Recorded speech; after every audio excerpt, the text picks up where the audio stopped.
जय हिंद दोस्तों। आज हम सीखने वाले हैं कि म्यूटेशन क्या है। म्यूटेशन शब्द का प्रयोग किसने किया और किस भाषा से म्यूटेशन शब्द मतलब दाखिल खारिज को लाया गया है, क्यों हमें दाखिल खारिज करवाना चाहिए। इस वीडियो में हम सारे बातों को समझेंगे। तो इस चैनल को आप सब्सक्राइब कीजिए, लाइक कीजिए और शेयर कीजिए कि जिससे अन्य व्यक्तियों को सहायता मिल सके। आइए स्टार्ट करते हैं। म्यूटेशन मतलब दाखिल खारिज। म्यूटेशन जिसका हिंदी मतलब होता है, हिंदी अर्थ होता है दाखिल खारिज। दाखिल का मतलब क्या होता है और खारिज, इसको हम समझने के लिए दो भागों में बांटे हैं। दाखिल खारिज को समझने के लिए दो भागों में शब्दों को तोड़े हैं, पहला दाखिल, दूसरा खारिज। तो सबसे पहले दाखिल का मतलब क्या होता है।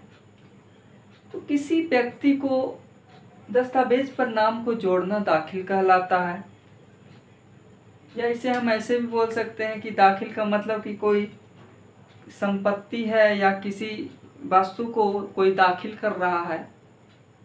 कोई वस्तु है, कोई संपत्ति है जिसको कोई ले लिया है, दाखिल कर रहा है, उस पर दखल कर रहा है, उसे दाखिल कहते हैं। नाम को वहाँ पे संपत्ति को चढ़ाए हुए है। इसी प्रकार से खारिज। खारिज का मतलब क्या होता है। आप देहात में सुने हैं, देहात बोल रहे हैं, आप सुने होंगे। जो लोग टीवी सीरियल देखते हैं, जो लोग फिल्म देखते हैं, उसमें आप लोग सुने होंगे कि जज साहब होते हैं, वो कहते हैं कि आज का फैसला खारिज किया जाए। तो इसी प्रकार से खारिज को हम कहेंगे कि नाम को हटाना। अब चूंकि ये म्यूटेशन राजस्व से संबंधित है, राजस्व से संबंधित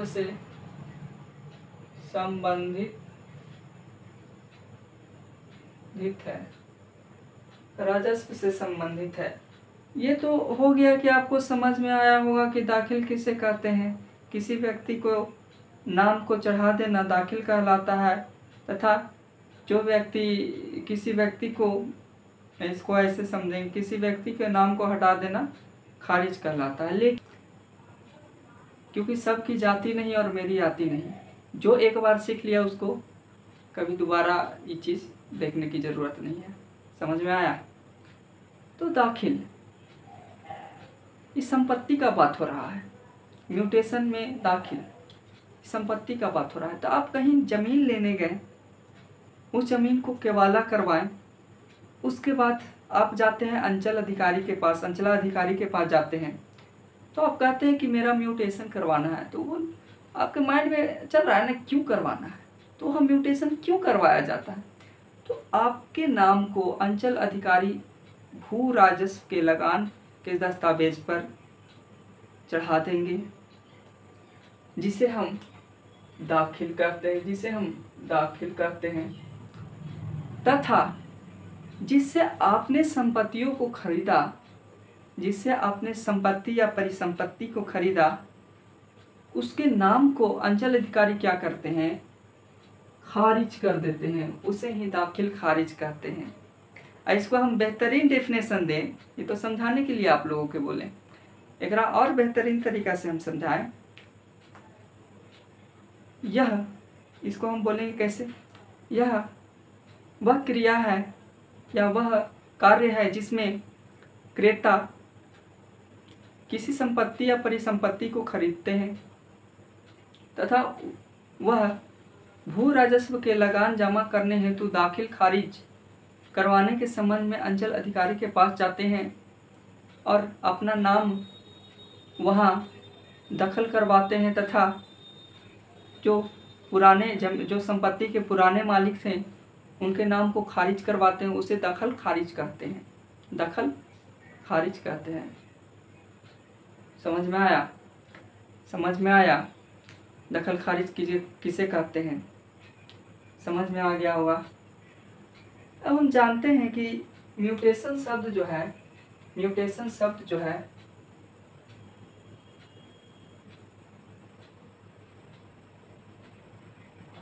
शब्द का प्रयोग कहाँ से लाया गया, म्यूटेशन शब्द जो है कहाँ से लाया गया, तो ये लैटिन भाषा के म्यूटेटिव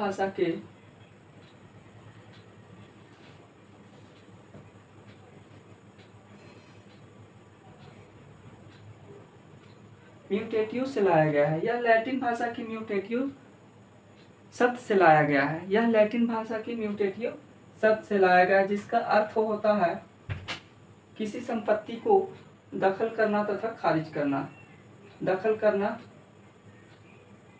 तथा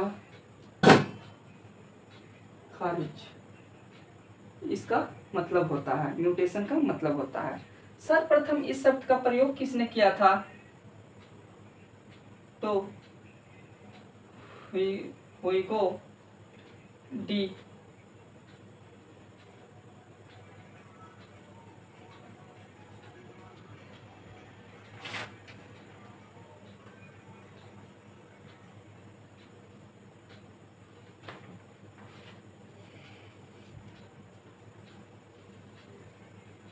सर्वप्रथम इस शब्द का प्रयोग करने वाला जो है वो ह्यूगो डी ब्रिज, जो अंग्रेज है, यह 1901 में इस शब्द का प्रयोग किया था।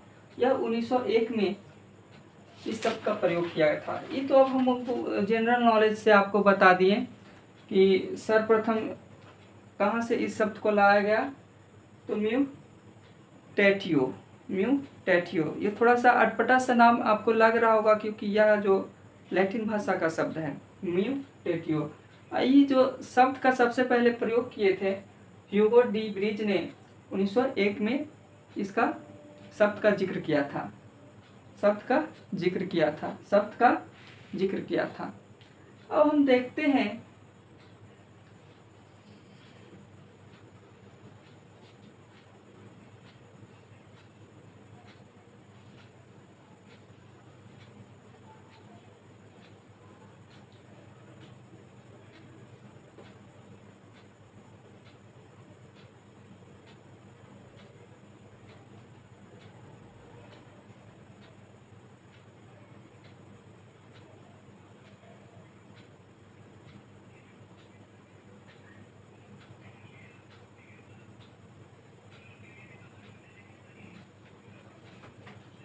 अब हम देखते हैं कि म्यूटेशन या दखल खारिज क्यों करवाना चाहिए हमें। सबसे पहले जो आता है क्यों हमें करवाना चाहिए, तो सबसे पहले भू संपत्ति के स्वामी पूर्ण रूप से, भू संपत्ति के स्वामी पूर्ण रूप से होना, भू संपत्ति का स्वामी पूर्ण रूप से होना। इसका मतलब क्या है कि सर आप लोग पूछिएगा सर क्या जमीन का केवाला करवा लिए तो वो मेरा जमीन नहीं है। आपका जमीन वो पूर्णतः नहीं है आपका ही जमीन, क्योंकि आप किसी इंसान से खरीदे हैं। जैसे ये आपको फिगर में एक इंसान देख रहे होंगे जो इस साइड क्रेता है, इस साइड विक्रेता है, इनसे ज़मीन को खरीदे हैं। तो ये जो है आप केवाला करवा लिए, लेकिन ज़मीन जो होता है वह राज्य सूची का अधिकार होता है, वह राज्य सूची के अंतर्गत आता है। और आपने ज़मीन का जो है केवाला बिक्री पत्र बनवाया है, वो कोर्ट से बनवाया है, न्यायालय से बनवाया है। अब डिस्ट्रिक्ट कोर्ट से आप बनवाए हैं तो कोर्ट जो है, न्यायालय जो है, वो केंद्र सरकार के अधीन कार्य करती है, वह केंद्र सरकार के अधीन कार्य करती है। और जबकि जो भूमि होता है जमीन होता है वह राज्य सूची का अंतर्गत कार्य करती है। तो यहाँ से होता है ना कि भूमि के संपत्ति भू संपत्ति के स्वामी पूर्णतः तभी आप हो पाइएगा जब आप दखल खारिज करवाएंगे, म्यूटेशन करवाएंगे। समझ में आया? अब इसके बाद कोई विवाद ना उत्पन्न हो। पहला हो गया कि भूमि संपत्ति के स्वामी होंगे। दूसरा हो गया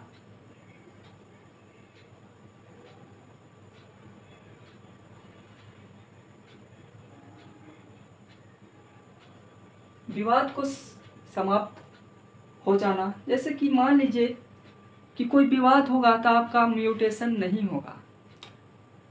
आप अगर कोई विवादित जमीन ले लेते हैं तो उसका म्यूटेशन नहीं होता है। और ये म्यूटेशन जो होता है दखल खारिज जो होता है, ये तभी होता है जबकि क्रेता के ओर से कोई प्राधिकरण ना आए। मान लीजिए कि क्रेता के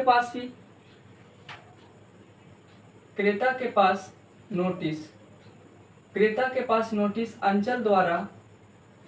अंचल द्वारा जाता है कि आपके संपत्ति को कोई फलाना व्यक्ति जो है वो खरीदा है इतने तिथि में, और उस पर म्यूटेशन हो रहा है जिससे जो संपत्ति खरीदा है क्रेता उसके नाम से रसीद कट सके, लगान हो सके।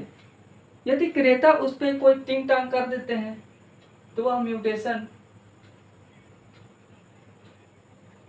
म्यूटेशन को रद्द कर दिया जाएगा, उस म्यूटेशन को रद्द कर दिया जाएगा। लेकिन क्रेता जो है टिंग भ्रांग कुछ नहीं करते हैं, है ना, नहीं करते हैं, तो उसमें म्यूटेशन को सक्सेस कर दिया जाएगा, सफलतापूर्वक कर दिया जाएगा। ये तभी होता है जब कोई विवाद उस जमीन पर पहले से नहीं चल रहा है। यदि विवाद जमीन पर चलेगा तो म्यूटेशन नहीं होगा। क्योंकि हम बिहार में रहते हैं तो बिहार में तो कुछ भी हो सकता है, म्यूटेशन क्या चीज़ है। बिहार में तो 6 बार रजिस्ट्री हो जाता है एक जमीन का, है ना। तो हम अपने टॉपिक पर आते हैं कि विवादों को समाप्त करना। और तीसरा जो है यह है ना, ये जो है समय समय पर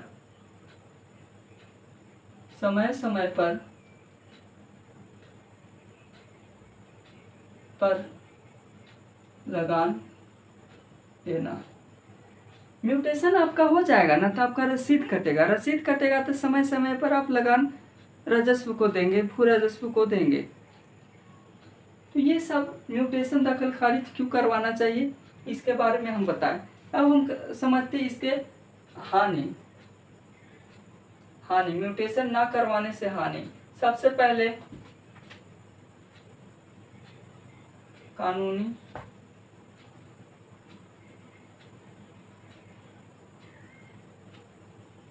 सहायता बंद। दूसरा जो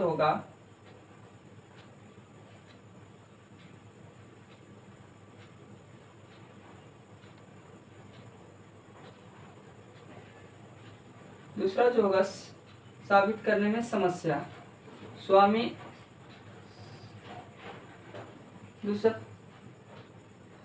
जो होंगे, भूमि के जो स्वामी होंगे उसको साबित करने में समस्या,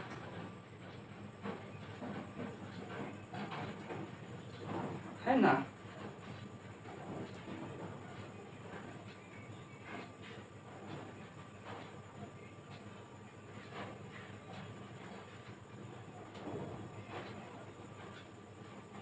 यदि आप म्यूटेशन नहीं करवाते हैं तो आपको सबसे पहले जो है हानि जो होगा वो कानूनी सहायता बंद कर दिया जाएगा। कहने का मतलब ही क्या है कि सर आप क्या बोल रहे हैं, कैसे कानूनी सहायता बंद कर दिया जाएगा। तो देखिए, हम पहले अभी बताएं कि भूमि राज्य सूची का अधीन है और आप जो केवाला करवाए हैं वो केंद्र सरकार के समीप, सुप्रीम कोर्ट के जो समीप होता है उसके अंदर में जो कार्य करती है वो लोक न्यायालय, डिस्ट्रिक्ट कोर्ट जो है, जिला न्यायालय, उसके द्वारा आपने रजिस्ट्री करवाया जमीन का, तो आपसे आप एक बात सुने होंगे, एक केस था सानिया सोहर मतलब कि उनके पति मुनीम खां जो थे, उनका केस था कि वह ज़मीन को खरीदे थे 2001 में, परंतु वह केवाला नहीं करवाए थे। तो उनसे मांगा गया कि आपके पास क्या इसके रसीद है। चूँकि रसीद होना मायने नहीं करता है, सुप्रीम कोर्ट इसके खिलाफ सुप्रीम कोर्ट ये कहता है कि आपके पास अगर रसीद नहीं भी है तो म्यूटेशन होना चाहिए, क्योंकि आपका जो पूर्ण दस्तावेज है वो केवाला है, परंतु म्यूटेशन होना चाहिए। तो कानून स्तर पर आपका सहायता नहीं दे पाएगा, न्यायालय जो है वो आपका सहायता नहीं कर पाएगी। दूसरी बात, संपत्ति साबित करने में आपको समस्याएं होगी। अब मान लीजिए कि आप कोई ज़मीन को खरीदें, उसका दाखिल खारिज नहीं करवाएं, जो बेचा उसका बेटा या पोता आकर कहता है ये मेरा संपत्ति है, इसका दखल खारिज नहीं हुआ है, हम लगान इसको दे रहे हैं, और वो केस कर देता है, टाइटल शूट कर देता है कि ये मेरा अधिकार है, मेरा ज़मीन है, आप क्यों इस पे है। तो आप जाइएगा न्यायालय, मतलब कि कोर्ट जाइएगा तो आप उसके केस को देखिएगा, अपने वकील से देखवाइएगा। तो जज साहब बोलेंगे कि ठीक है, आप साबित कीजिए कि आप ज़मीन इसे खरीदे हैं, आप दिखाइएगा वहाँ पे केवाला दिखाइएगा। तो वहाँ जज बोलेगा कि ठीक है, आप इतना दिन क्यों सोए हुए थे भाई, म्यूटेशन क्यों नहीं करवाएं। अब आप केस तो आप जीत जाइएगा, परंतु जितना आप वो व्यक्ति जिससे आप खरीदे हैं वो लगान जमा किया है उतना आपको रकम देना पड़ेगा, चूँकि और पनिशमेंट फीस लगता है, तो पनिशमेंट फीस भी देना पड़ेगा। तो इस प्रकार से म्यूटेशन करवाना ज़रूरी है। इसके बाद विवादों का बढ़ावा इससे हो जाएगा, अगर नहीं करवाइएगा तो विवाद बढ़ जाएगा। जैसे अभी समझा कि फलना बाबू था जो चिल्ला बाबू से खरीदा और फलना बाबू केस कर दिया, तो विवाद बढ़ गया। अब कहिएगा कि ठीक है सर, इतना प्रवचन तो दे दिए हैं, अब इसको करवाएंगे कैसे। तो सबसे पहले जो है आपको म्यूटेशन कराने के लिए जो है ना केवाला ले लेना है। जिससे आप ज़मीन को खरीदे हैं उसका आधार कार्ड UID नंबर, आधार संख्या तथा उसका मोबाइल नंबर ले लेना है, क्योंकि कहीं कहीं पे जो केवाला बनता है उसमें विक्रेता का मोबाइल नंबर दर्ज नहीं किया जाता है। इसी कारण से आपको ले लेना है नंबर, UID ले लेना है, आधार कार्ड संख्या ले लेना है, तथा जो नॉमिनी बना है उसका भी, उधर से बिकने वाला नॉमिनी बना है उसका भी आधार कार्ड, फ़ोन नंबर ले लेना है। आप ज़मीन को खरीदे हैं, आपका नॉमिनी जो है, जो आपके साथ था केवाला के समय, रजिस्ट्री के समय, तो वो सब नंबर ले लेना है, आधार कार्ड ले लेना है, केवाला ले लेना है, और साथ में ट्रेसिंग पेपर जो दिया था, नक्शा को ट्रेस करके उसको ले लेना है। अब कहाँ जाना है, ले लिए हम सारा चीज़, अब कहाँ जाना है। अब जाना पड़ेगा आपको, कहाँ पे आपको जाना पड़ेगा, सबसे पहले वो साइबर कैफ़े, यानी जहाँ पे ऑनलाइन करता है, ठेठ देहाती हिंदी भाषा, अपना भाषा में ठेठ देहाती में, जहाँ रसीद पुर्जा कटता है, ऑनलाइन दुकान, कंप्यूटर रखता है, वहाँ जाना है। उसके बाद वहाँ जाना है, कहना है कि म्यूटेशन करवाना है, उसके बाद सारा कार्य वो कर देगा। करने के बाद एक स्लिप देगा जिसे रिसीविंग कहते हैं, रसीद कहते हैं, उसका एक फ़ोटोकॉपी लेकर केवाला के साथ अपने आधार कार्ड को अटैच करते हुए अंचलाधिकारी के पास जाना है या कर्मचारियों के पास जाना है। भू राजस्व कर्मचारी होते हैं या अंचलाधिकारी CO होते हैं। यदि कर्मचारी टाइम आए कर रहा है तो CO के पास चल जाइए, अगर CO से काम नहीं हो पाता है तो आप अनुमंडल में चले जाइए, SDM के पास। अब कर्मचारी के पास गए, वो बोला ठीक है, हो जाएगा आपका म्यूटेशन। ये जो म्यूटेशन होता है ना, म्यूटेशन, इसका समय अवधि जो है 30 दिन से 45 दिन तक, मतलब कि 30 से 45 आप केवाला करवाते हैं उसके 30 से 45 दिनों के भीतर करवा लेना है। और ये जो म्यूटेशन होता है वह 90 दिनों के भीतर होता है, 90 दिनों के भीतर होता है, संपन्न हो जाएगा। यदि आपके ज़मीन पर कोई विवाद नहीं है तो 90 दिनों मतलब 3 महीना के भीतर हो जाता है। 30 से 45 दिन में करवा लेना है म्यूटेशन को। तो आप गए, कर्मचारी बोले कि ठीक है हो जाएगा, साइड में ले गया, कहा कि कुछ पैसा, तो इसके लिए आपको पैसा देना पड़ेगा, क्योंकि जानते हैं आज देश में करप्शन कितना, घूसखोरी कितना बढ़ चुका है। क्योंकि घूस देना कहीं कहीं पे मजबूरी भी है, कहीं कहीं पे ज़रूरत भी है। तो आपसे कुछ पैसा लेगा, 3000, 4000, 5000, 6-6 रुपया तक एक कर्मचारी ले लेते हैं। और कोई ऐसा कर्मचारी है कि 1 रुपया नहीं लेगा। तो अपना अनुसार से, अंचल के अनुसार है, पैसा दीजिए, तमाशा देखिए, ले लिया पैसा, उसके बाद समय सीमा दे दिया जाएगा और म्यूटेशन हो जाएगा। म्यूटेशन देखने के लिए जहाँ से आप ऑनलाइन रिसीविंग लिए थे, ऑनलाइन करवाए थे, वहाँ पे चल जाना है। मान लीजिए कि बोला कि ठीक है 1 महीना के बाद हो जाएगा, तो 1 महीना के बाद जाना है, वहाँ पे जो रिसीविंग दिया है उससे जांच करवाना है। जब जांच हो जाएगा, सब बन जाएगा, तो एक स्लिप आएगा और उस स्लिप को रखना है, साथ में लगान कटा लेना है और उसको परमानेंट रखना है। तो आप सभी को म्यूटेशन के बारे में समझ में आ गया होगा, म्यूटेशन क्यों करवाना चाहिए, म्यूटेशन ना होने के कारण कितना हानि होता है। तो ऐसे कंटेंट हम लाते हैं। और चूँकि हम एक लैंड सर्वेयर अमीन लेखपाल जो हैं, तो आप सभी को सहायता प्रदान करने की कोशिश में लगे हुए रहते हैं। तो इस चैनल को सब्सक्राइब कीजिए, शेयर कीजिए, लाइक करने का मन है तो लाइक कीजिए, लेकिन शेयर ज़रूर कीजिए कि अगला पर्सन को भी, अगला व्यक्ति को भी सहायता मिल सके। आज के लिए इतना ही। अब मिलेंगे अगले कंटेंट के साथ। एक तड़कता भड़कता कंटेंट लाएंगे जो पूरे यूट्यूब पर अपलोड हो, लेकिन मेरे जैसा नहीं, क्योंकि सबकी जाति नहीं, मेरी आती नहीं। समझ में आया? जय हिंद।